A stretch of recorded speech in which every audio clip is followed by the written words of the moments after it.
What's up, everybody?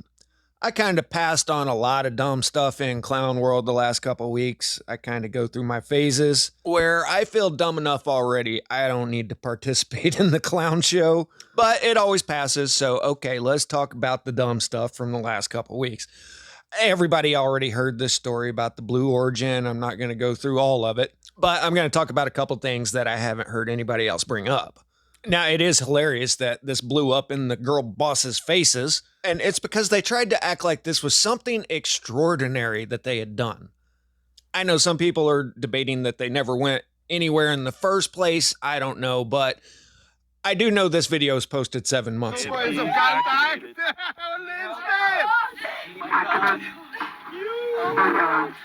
Yellow KFT aisle activated.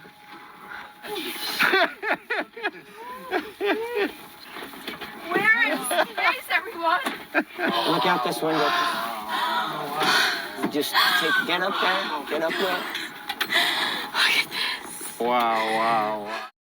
So look, I think they really are shooting people up in the air. Couple $100,000, you get a seat on the ride. That's all it is a Disney World ride. And it has nothing to do with being in zero gravity space. It's just falling out of the sky for rich people. It's pretty much the exact same ride you get from the Vomit Comet, if you've ever heard of that, only with the Vomit Comet, you get to simulate zero G a couple of times during your trip. With this, they basically take a commercial airliner that has all the seats gutted out, so you got room to float around. They fly up about 30,000 feet. They nose down about 30 degrees, and evidently that's what the plane has to do to basically hit terminal velocity. And then you have about 20 seconds of, quote, zero gravity as you're falling out of the sky. It has absolutely nothing to do with being in a zero G environment. It's the same thing as if you had jumped out of the plane. That is the speed that you would be falling. We're taking wind friction out of the equation here. But you're just falling back to the ground at terminal velocity, and the plane is matching your speed, so you're able to float around and do flips and everything. Well, it's the exact same thing with this. They shoot you up to allegedly 300,000 feet. You hit apogee and notice the exact same parabolic arc as the Vomit Comet. Well, once again, you're just falling out of the sky. Your surroundings are falling out of the sky at the exact same speed. So you are weightless. You are in a zero G environment, but it has nothing to do with being in outer space. It's literally the exact same thing as skydiving, only you don't have the wind resistance. So it's a Space Mountain ride for people that have $300,000 to dump. And in all the videos I've seen, they just go up there and they look into the cameras and take selfies the whole time. But then these narcissists decide they're going to do this and try to make it out to be one of the greatest accomplishments of womankind. So here's what I want to know is who are the people that can listen to this woman and not realize that she's the fakest thing since solid gold copper? Brought it in as a show and tell, but I wanted to ask you about the importance of space travel. I know that people will say this is space tourism, but every time a ship goes into space, every time that we put that technology to use, science happens, and that technology is used every day, from our cell phones to Tang. Yes. Yeah. Talk about that. Yeah. When I was in high school, I used to have to print out the directions to get somewhere, right? I don't know if you remember that on MapQuest, and you had a navigator buddy, and you'd hope that they called out things in the right order so We you didn't could have get to where you're printers in my trying to day. go. It was just a book with maps. But now, thanks to space, you get point-by-point directions every single day for wherever you want to go around the world. There's so many things that have been developed in space that benefit Earth, from pharmaceuticals to research on agriculture. Yeah. And I paused there because we did research, and it was emotional. I mean, part of what I accomplished in my flight was I was looking at the future of being able to produce crops that can withstand harsh environments, so we can look at food security here on Earth. And simultaneously, we also were able to certify that device so more people could do research on New Shepard. So what do you think when people So I was falling out of the sky for 90 seconds and I solved world hunger. Notice how she was really struggling there to come up with something beneficial that has actually come from space. Dude literally said Tang because that's what they could teach kids from the 60s till the 90s about space travel. I mean, NASA used to get like 2% of our budget. They have spent trillions and trillions of dollars to basically accomplish nothing more than filming some videos that, quote, prove they're in space. And this is most people's reaction to this. Even Katy Perry's hair proves the flight was faked. What's going on here? Katy Perry's hair looks like it would on a windy day. It doesn't look like what happens when you're in actual zero gravity. This is what an astronaut's hair looks like in zero gravity. See this? It's quite different.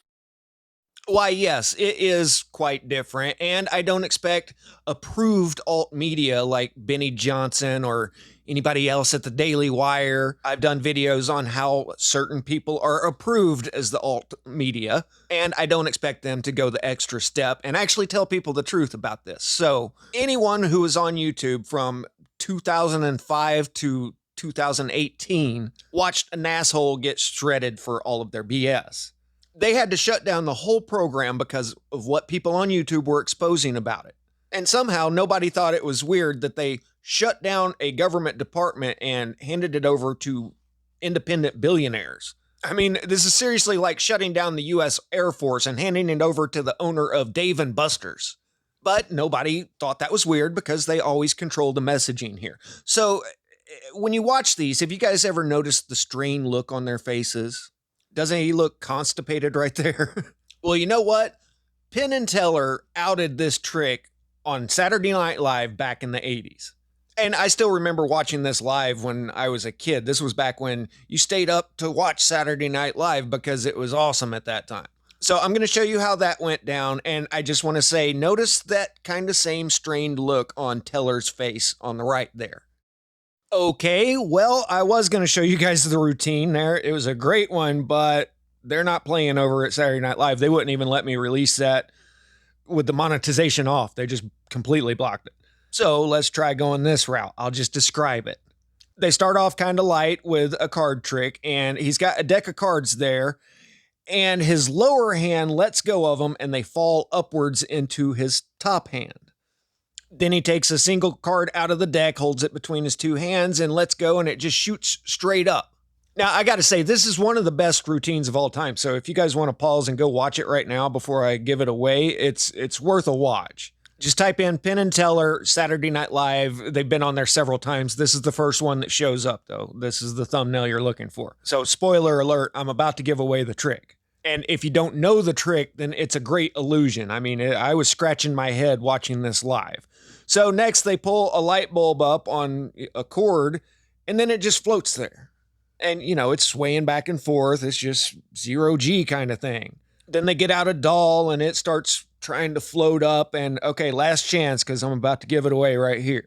The last scene, they've got a handkerchief that's levitating, a light bulb, a crescent wrench. He's letting go of cards, they all just fly up. And this whole routine, the audience is just laughing hysterically, and nobody at home really knows why. And then they zoom out, and you see that they're hanging upside down on stage. And this is what the audience was seeing the whole time. So it was a great illusion at home. But if you watch this closely, especially towards the end of the routine, you can kind of see a strained look on, I think that's Teller's face there. And notice how his clothes look. They don't look quite right. Something looks inflated. And of course, they have their sleeves rolled up to not give it away. Now let's go back to our spacetronauts. See that strained look on his face? It's because he's hanging upside down. She has a ton of Aquanet in her hair. And see how her collars are wanting to float up? But here's the best part. Watch his watch.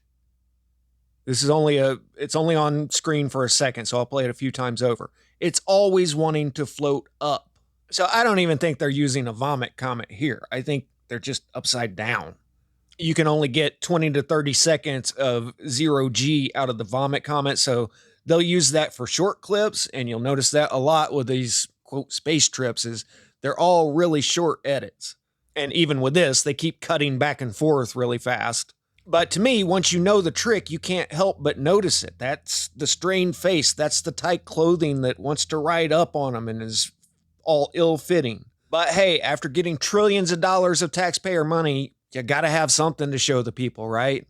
But what's funny is people like Benny say, oh, well, see, this is what hair is supposed to look like in zero G. No, that is a bunch of hairspray and a woman hanging upside down. How come her hair never wants to float downwards? It always wants to go up. So it's kind of funny he called out the woman's hair. This is a woman's hair from another one of the trips up where they're just free falling. And that's what hair should look like. It should just be floating there. But this has nothing to do with zero G space. It's just falling out of the sky. And if you got 300 grand, hey, you can go fall out of the sky for 3 minutes. Have fun with that. I'd rather buy a motorcycle and give the rest to charity. Static out.